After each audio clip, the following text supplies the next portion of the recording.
Hello world, I'm Matt Lucas and I learned a lot from the recent One Championship USA debut because I worked a lot with Fairtex for this camp and also for her fight. I want to tell you the big 3 lessons that I took away from this experience.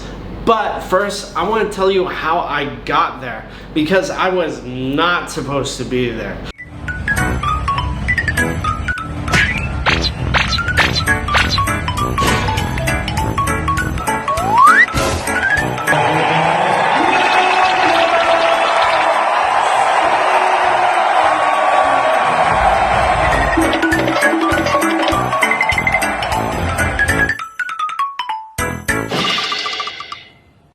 So I work as the Director of Public Relations for Fairtex Training Center. It's a great job. I'm very, very blessed to have it. I love it. And for a long time I've been teaching Stamp English. Every Wednesday, we've gone on a US seminar tour together. It was a great experience. So we have a little bit of a background working together. Stamp leading up to this fight in Colorado was sponsored by MMA Warehouse, which is an up-and-coming distribution website for gear, specifically, MMA, Muay Thai, everything. They're going to sell Fairtex gear and it will be available for purchase on the site direct to you. So they were going to sponsor Stamp. They were going to bring her out to Colorado for early acclimatization because it's in Colorado. The elevation is real. Especially, when I was out there, I went jogging a little bit. I was huffing and puffing. Whereas when I go jogging out here, as fine as David Hasselhoff on Baywatch. So they needed to bring Stamp out early. They were going to bring her out a month early, get an Airbnb, drive her around, do everything, buy food, groceries, everything. Then Bangkok happened. The owner of, one of the 2 owners of MMA Warehouse was bang, hit by a truck while on a motorbike. Luckily, he survived. He's okay. We're very, very happy that he's okay. And we're very blessed that he was wearing a helmet. Wear a helmet on a motorbike out here in Bangkok. So he's okay. But obviously that muddled up the plans for America for Stamp. She was going to go with her Thai trainer. And she was going to leave on Saturday. On Monday, the Thai trainer's passport was denied. So my direct boss, Prem, said, Matt, I need you to go to America. And I said, okay, let's go. And so I got on a plane with Stamp to America. Initially, it was going to be for a week. Then I saw how much work was needed. It's so much work to keep it healthy and green. And so I stayed for the entire month. So let's go over the big 3 lessons that I learned in that month stay with Stamp. 1, just basic fight tactics. I do not have a ton of experience in MMA. Now I have a lot more. I was thrown into the MMA world and learned a lot. So I want to tell you exactly what I learned and some of the dynamics of the fight that we worked on in the camp. So we went to a gym called High Altitude Martial Arts in Colorado. The owner there, Corey, did a great job at telling us some basic principles. So he basically breaks down MMA into 3 ranges and 3 levels, which I think is a great way of looking at things. So first there's far off, there's within striking, and then there's like a grappling range. Then in terms of levels of the body, there's low, mid, and high. So he breaks it all down very systematically. Make ready to land our troops beyond their energy field, then deploy the fleet so that nothing gets off the system. So that was very helpful when I was looking at things with Stamp. We also worked with a BJJ black belt, Valor, who is very, very helpful. He works a lot with women and smaller athletes. He really talked about making sure that your frames were correct. So if someone is trying to pass guard on you to go from, go into a side control, you really need to have good frames to prevent them from coming in and smothering you. The other thing, and I think Stamp showed this in her fight, is you need to stick on to people, especially when you're smaller. You stick onto them. So in the first round, there was a moment where Stamp was on Alyse's back, just boom, very connected to her. By connecting so hard, she tired out Alyse, showed a little bit of dominance. And then, of course, he reinforced continual learning, which I think is a great lesson for everyone. I'm learning many things, like I'm a pet and ugly.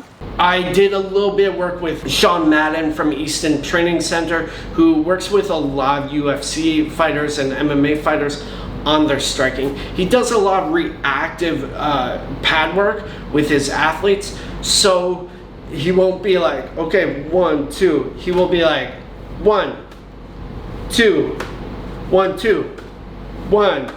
And then sometimes he will also have the athlete throw, and he will pull the pad away and potentially grab them, do a takedown to check their balance. This is something that I did with Stamp regularly. Okay, hold for the ready, Stamp, cross, boom, grab. Because that is something that happens in the fight. Also, shooting in for potential takedowns.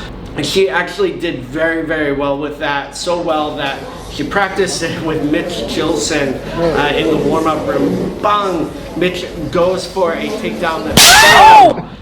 Stamp lands a perfect knee on him. So that is something that I learned. The other one is when you are moving around the cage, you need to move around in a J. So when you don't want to back straight up, this is also for ring work as well. You want to move back and then circle out, back and then circle out. That is something we practiced a lot with Stamp. And then also, if you are up against the rope or the cage, and the person is on top of you, you need to spin and then attack. That is something that J.D. Hardwick and Bruno Calvero, two of her other coaches, worked with Stamp on, and she performed it beautifully. That is how she got that big knockout win. Basically, turn and kick. Very, very classic Muay Thai. And that's what got her the knockout. There were a couple of other things that we worked on, specifically some basic footwork, making sure not to rhythm step. Be careful of the step miss. Which is when the athlete will pull back and then move in. It just creates an extra half beat in your footwork, in your dynamic, that is unnecessary. Because you're fighting in small gloves, you really need to get your head off center line when you're attacking. You cannot take too many of these hard punches to the dome. I've seen it countless times, especially with this striking in the small gloves at Fairtex fight. You get bonked once, oh, good night. So those are some of the big lessons I learned in terms of MMA and just fight tactics. So, the different ranges from Hama, ranges and levels. Then Valor with the connectedness, the continual learning, and the understanding of frames when you are working with someone. Then the other tactics, moving in a J, and when you are backed up, turn, attack, turn, attack. When someone shoots in on you, okay, sprawl, attack, sprawl, knee. Making sure that you're not backing up directly, you're doing more of a J, and if you do get caught up, turn, attack. Okay, so those were some of the big first lessons that I learned in terms of ring and fighting tactics. The second thing, and I think this is very important because it comes from more of a managerial and logistics point, is how much planning goes into these camps. An analysis of the plans provided by Princess Leia has demonstrated a weakness in the battle station. It's a tremendous amount, and it's one of the reasons why I stayed for longer with STAMP. It requires a lot of planning and execution to have a successful camp. All the medicals, so we had to go see an eye doctor, a blood doctor, a physical, and we had to do this multiple times, contacting all these people and all these different places where it's very difficult. So the eye doctors, we had to schedule like 2-3 weeks ahead of time. The physical was 4 or 5 days ahead of time, and that can really skew your planning for your training schedule. For the training schedule itself, we mirrored very closely to Thailand, which had its pros and cons. So we worked out at home, then we would drive 30 minutes, 40 minutes to Hama for wrestling practice, come home, eat, rest, then go in the evening to Easton for striking training. Doing all that driving is very tiring. If Stem just would not be able to drive herself, so I drove a lot, which required a lot of planning in terms of gas, and I did run out of gas once. And then just coordinating food and where everyone is, then also getting the right training partners. You know, sometimes training partners would be there, sometimes they wouldn't, sometimes the schedule would change. So just acclimatizing to all that was very difficult. You know, having a schedule was very good though, and necessary. I think that if we had just sort of tried to wing it, it would have fallen apart. So it was very important to have that schedule, to have that plan. Additionally, in terms of logistics, we had a lot of interviews to do. Stam gets interviewed a lot. People love her. You know, she's a press magnet. On my end, that required scheduling interviews. You know, Stamp needs to rest. So when is a good time to interview? How long is this interview? And usually it's back and forth a few times in order to even schedule the interview. I worked as a interpreter translator at times, which, you know, was fun and also difficult because my Thai is intermediate, but you know, we got it done. So these are all things that logistically can be very difficult, and things you need to keep in mind when you are doing a camp. It made me very empathetic towards Western athletes that are driving, that are doing all these things, because it's difficult. Here in Thailand, you just eat and train, everything is here at the camp. It makes life so much easier. You know, doing the extra media work is not so much of a big deal because everything is here. All the doctors are in one hospital. It makes life way easier. The other issue, of course, was the weather. Just logistically, it was difficult because it got very cold. It snowed. I do not like the cold. So, you know, scraping the frost off the windows was difficult. It stormed. I do not generally drive out here in Thailand. I drove more in America than I have in the last 7 years out here in Thailand. So all those things made the trip more difficult. But it taught me a lot about the importance of logistics, the importance of having and creating a plan and trying to stick to it. We were successful in that we hit our training schedule about 80% of the time. There were obviously issues, you know, mornings that were too cold to train at home or too cold to go running, medicals, so we could not train at certain times. But overall, we hit 80% of our training schedule, which I think is not ideal, but good enough. The last thing that I really learned about was the marketing side of things. So because of the sponsorship with MMA Warehouse, we did daily vlogs. We produced 13 vlogs, which got 1.4 million, which reached 1.4 million accounts, had an 8% engagement rate on Instagram, did very well.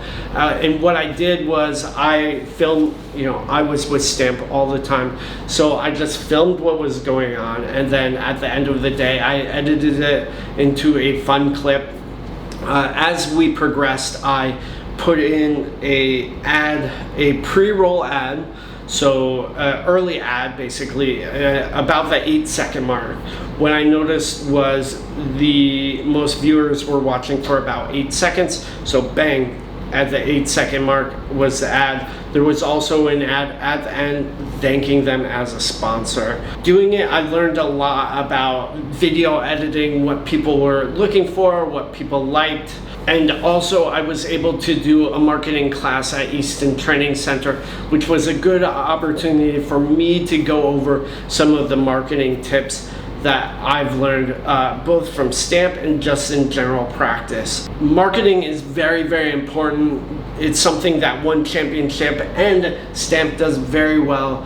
And because of that, there's way more opportunities for them and the promotion. Just being able to look behind the scenes at all the marketing work, and producing the content itself was super helpful and taught me a lot of hands-on things.